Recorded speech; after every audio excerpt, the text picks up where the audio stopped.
மீனவர்களின் கதை. பொழுது விடியும் நேரம். கிழக்கு வானத்தில் சூரியன் தன் முதல் கிரகணங்களை வீசிக்கொண்டிருந்தான். கடலின் அலைகள் மெதுவாக மணலில் வந்து மோதி பின்னர் பின்வாங்கின.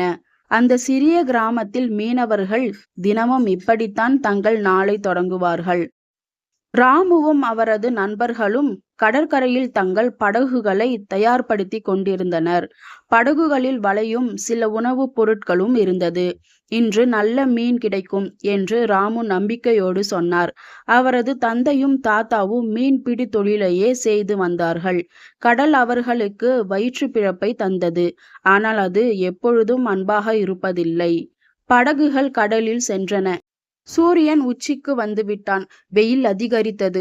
மீனவர்கள் வலையை வீசினர். சிறிது நேரம் காத்திருந்த பிறகு வலையை இழுக்கத் தொடங்கினர். ஆனால் இந்த தடவை வலையில் ஒன்றும் இல்லை.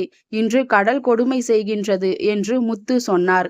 மீண்டும் முயற்சித்தார்கள். இரண்டாவது முறையும் வலையில் ஒரு சில சிறிய மீன்கள் மட்டுமே இருந்தன.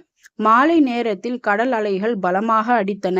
திடீரென்று வானம் கருமையாகி மழை பெய்ய தொடங்கியது. விரைவாக கரைக்கு திரும்புவோம் என்று ராமு கத்தினார். ஆனால் அலைகள் படகுகளை அடித்து சென்றன. ஒரு பெரிய அலை ராமுவின் படகை தாக்கியது. படகு கவிழ்ந்து விட்டது. ராமு தண்ணீரில் விழுந்தார். அவரது நண்பர்கள் அவரை தேடினார்கள். ஆனால் கடல் கொந்தளிப்பாக இருந்தது. திடீரென்று ராமுவுக்கு ஒரு மரம் தென்பட்டது. அவர் அதை பிடித்து கொண்டார். அந்த மரத்தோடு சிறிது தூரம் சென்ற பிறகு ஒரு சிறிய தீவில் சேர்ந்தார். அந்த தீவில் ஒரு வயதான மீனவர் இருந்தார். அவர் ராமுவை கண்டு உதவினார். நீங்கள் எப்படி இங்கே வந்தீர்கள் என்று ராமு கேட்டார். அந்த மூதாட்டி புன்னகைத்து, நானும் ஒரு மீனவர். பல ஆண்டுகளுக்கு முன் புயலில் சிக்கி இங்கே வந்தேன். இப்பொழுது இங்கே வாழ்கின்றேன் என்று சொன்னார். ராமு 2 நாட்கள் அந்த தீவில் இருந்தார். 3ஆம் நாள் ஒரு மீன்பிடி படகு அருகே வந்தது. ராமுவை கண்டு அவர்கள் மிகவும் மகிழ்ச்சி அடைந்தனர். அவரை கிராமத்துக்கு அழைத்து சென்றனர். கிராமத்தில் அனைவரும் ராமுவை பார்த்து மிகவும் மகிழ்ச்சி அடைந்தனர். கடல் எப்பொழுதும் நமது உயிர் நண்பன் அல்ல.